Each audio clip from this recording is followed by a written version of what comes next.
میری مشیت سے کچھ ہو سکتا تو ابو طالب ایمان لائے بغیر دنیا سے کہیں کبھی نہ جاتے. کتنی محبت تھی حضور کو ابو اپنے چچا سے، کتنے احسانات تھے ابو طالب کے حضور کی گردن پر.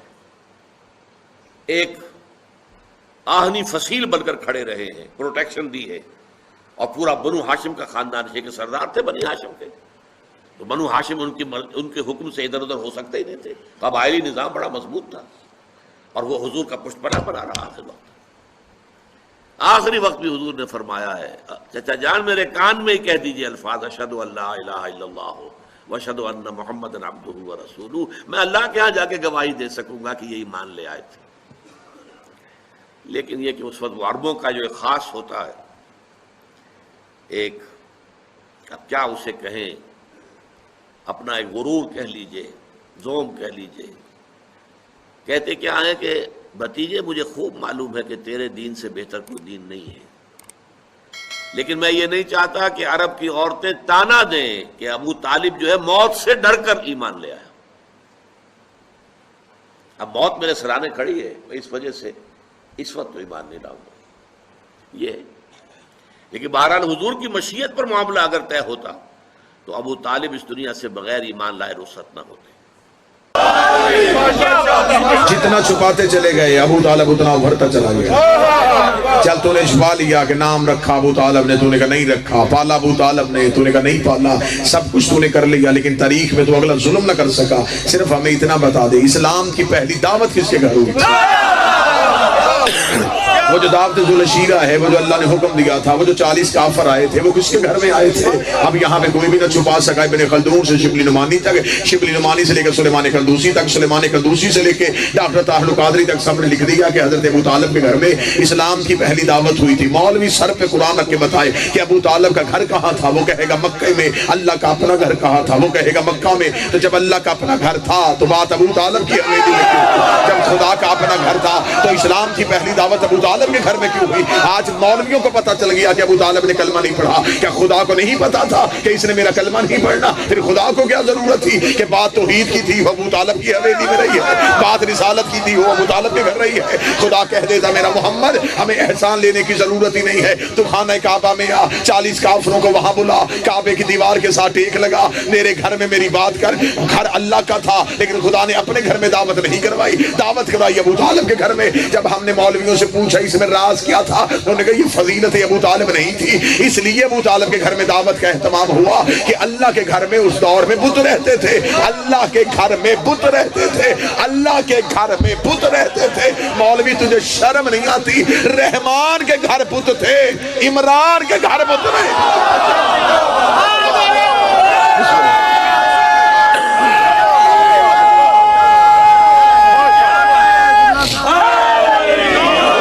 جب اللہ کے گھر میں بت تھے، ابو طالب کے گھر میں تو اس دور میں بت تھے.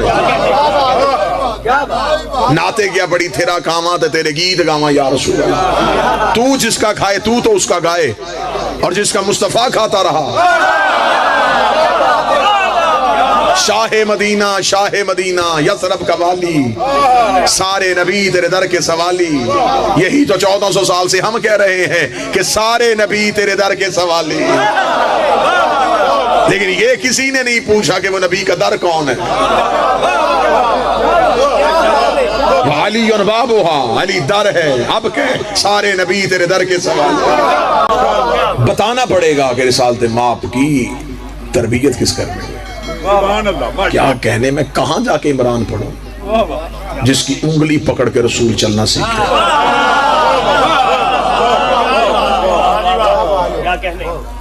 لے جی میں سنی کتاب سے ایک حوالہ میری آنکھوں کے سامنے آگا تو میں حوالہ پڑھوں. رسالت ماپ کا بچپن تھا. روضۃ الاحباب اہل سنت بھائیوں کی کتاب ہے، اس میں یہ واقعہ درج ہے. رسالت ماپ کا بچپن تھا. ظاہری طور پہ سن مبارک رسول پاک کا 5 سال تھا. مکے میں قحط پڑ گیا، بارش نازل نہیں ہوئی، لوگ بھوک سے مرنے لگے. مکہ برادریوں کا شہر نہیں تھا، قبیلوں کا شہر تھا. فیصلے ہر گھر میں نہیں ہوتے تھے، صرف سردار کرتا تھا، باقی قبیلہ سردار کے کہنے پہ عمل کرتا تھا. قبائل کے لوگوں نے اگر سرداروں سے پوچھا کہ اب بتائیں کیا کریں، اس مشکل کا حل کس کے پاس ہے؟ مکے کے سردار سر جوڑ کے بیٹھے.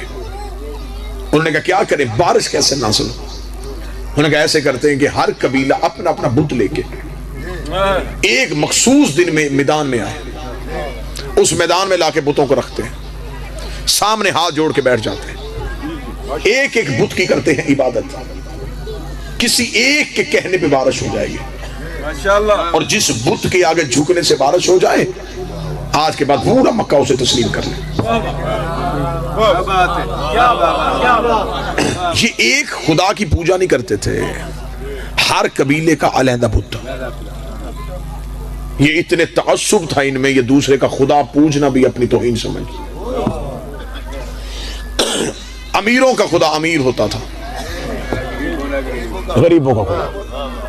کچھ لوگ پریشان ہو گئے کہ امیر خدا کیسے ہوتا تھا؟ جو امیروں کا بت ہوتا تھا وہ سونے کا ہوتا تھا، اسے سونے کے کنگن، سونے کے زیور پہنایا جاتا تھا، اسے چڑھاوا بھی چھوٹا نہیں دیا جاتا تھا۔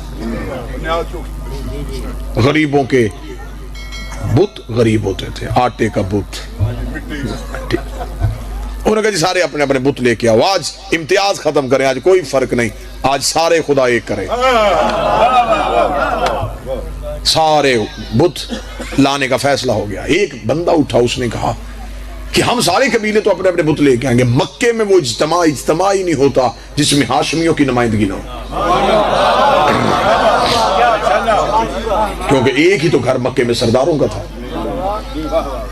انہوں نے کہا ان کا تو خدا ہے ہی کوئی نہیں، ہاشمی کسے لے کے آئیں گے؟ 3 مکے کے سردار اٹھے اور حضرت ابو طالب کے گھر میں دستک دی، اندر سے حضرت عمران آئے، بڑی سننے والی بات اور سنی کتابوں سے۔ حضرت عمران سے انہوں نے کہا کہ آپ جانتے ہیں کہ مکے میں قحط پڑ گیا؟ حضرت ابو طالب نے کہا اچھا؟ انہوں نے کہا ابو طالب بھوک سے لوگ مر رہے ہیں، تو فرمائے ہمارے گھر سے کھانا لے جایا کرو۔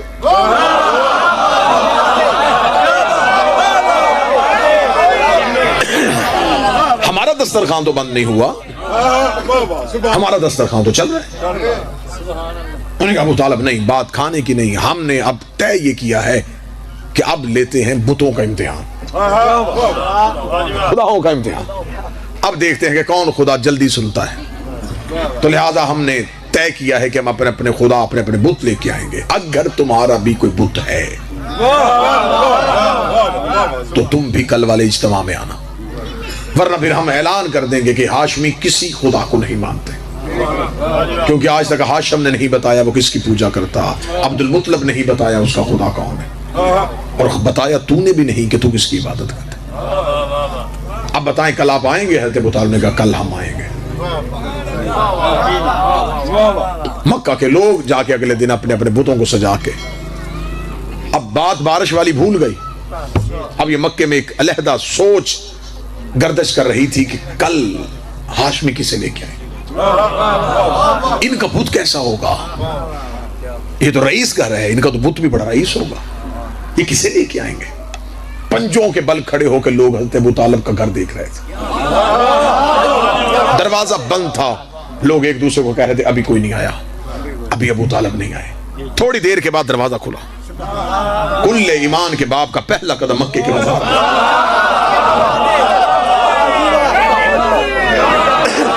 لوگوں کی آنکھیں پھٹی کی پھٹی تھی، ابو طالب کسے لے کے آ رہا ہے؟ یا مکہ میں ایک دم شور برپا ہوا، وہ دیکھو ابو طالب کے کاندھے پہ کون ہے؟ جب دیکھا تو ابو طالب اپنے کاندھے پہ 5 سال کے مصطفیٰ کو اٹھائے ہوئے، اور اسالت مآب کے دونوں ہاتھوں کو اپنے ہاتھوں میں لیے ہوئے۔ آج ابو طالب کے چلنے کا انداز بڑا نرالا تھا، اسی انداز کو لے کے خندق میں علی چلے تھے، چہلتے ہوئے ابو طالب پورے جذبے کے ساتھ حضرت ابو طالب مکہ کی گلی سے نکلے، ان لوگوں کے قریب سے گزر گئے۔ انہوں نے کہا ابو طالب کہاں جا رہا ہے؟ کتابیں کہتی حضرت ابو طالب مکہ کی ایک چوٹی پہ چلے گئے، اتنی اونچی چوٹی پہ حضرت ابو طالب جا کے کھڑے ہوئے کہ کتابیں کہتی اس دن مکہ میں گھر کے صحن میں بیٹھی ہوئی کافروں کی ماؤں میں بیٹھے ہوئے کافروں کے بچے بھی ابو طالب کا چہرہ دیکھ رہے ہیں۔ آج مکہ میں کوئی ایسا نہیں تھا جو کہے کہ مجھے ابو طالب نظر نہیں آ رہا، گھر میں بیٹھی ہوئی عورت ابو طالب کا چہرہ، گود میں لیٹے ہوئے بچے ابو طالب کا چہرہ، میدان میں کھڑے ہوئے کافر ابو طالب کا چہرہ، آج پورا ابو طالب کو دیکھ رہے تھے. ابو طالب تو کیا کرنے والا ہے؟ ہم نے تو تجھے کہا تھا خدا لے کے آ، تو اپنے بھتیجے کو لے کے آ گیا. کیا تو اپنے بھتیجے کی پوجا کرتا ہے؟ حضرت ابو طالب نے کہا اپنے خداؤں کو کیوں اکٹھا کیا ہے؟ انہوں نے کہا بارش کے لیے. فرمایا جس کے کہنے میں بارش ہو جائے گی وہ کون ہوگا؟ کہنے لگے وہ حاجت روا ہوگا، وہی مشکل کشا ہوگا. حضرت ابو طالب نے رسول کے چھوٹے چھوٹے ہاتھوں کو اپنے ضعیف ہاتھوں میں لیا، آسمان کی طرف، میرے اللہ تجھے ان ہاتھوں کا واسطہ، اللہم بحق حاضر الیدین انصر السماء، میرے اللہ تجھے ان ہاتھوں کا واسطہ آسمان سے بارش نازل فرما. کوئی تاریخ کہتی ہے فوراً ایک بدلی اٹھی اور اس نے آ کے مکہ میں بارش برسانی شروع کر دی. ادھر مکہ میں بارش ہونی شروع ہو گئی، لوگ اپنے اپنے خداؤں کو اٹھا کے بھاگ رہے تھے اور کہہ رہے تھے ابو طالب کا بھتیجا سچا، ابو طالب کا بھتیجا سچا، ابو طالب کا بھتیجا سچا. یہ آواز مکہ میں گردش کر رہی تھی. رسالت مآب کے چہرے پہ تبسم آیا. خدائی نے جھوم کے کہا محمد یہ لمحے یاد رکھنا، یہ وقت یاد رکھنا، کوئی بھی تجھے محمد رسول اللہ کہنے والا نہیں تھا. آج مکے کی چوٹی میں کھڑے ہو کے ابو طالب نے تیری رسالت کا اعلان کیا ہے. کل کو تجھے اور مجھے مل کے قرضہ واپس کرنا ہے. آج اس نے بلندی پہ جا کے تیری رسالت کا اعلان کیا ہے. کل پلانوں کا منبر بنا کے علی کی ولایت کا اعلان.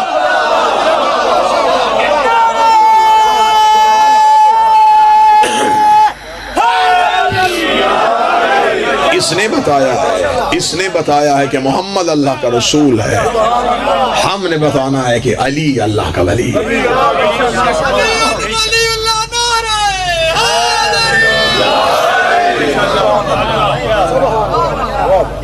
کون حضرت عمران جس کے بڑھاپے کے سائے میں اسلام کی یتیمی نے جوانی کے انداز سیکھے. اللہ جانے مسلمان کس منہ سے کہہ دیتے. صحیح بخاری میں حدیث لکھی کہ جو کسی یتیم کو پالے، رسول کہتے میرے ساتھ ایسے ہوگا جیسے میرے ہاتھ کی 2 انگلیاں. اور کوئی بندہ پوچھنے کے لیے تیار نہیں، جو کسی یتیم کو پالے وہ تو مصطفیٰ کے ساتھ ہوگا، اور جو مصطفیٰ جیسا یتیم پالے.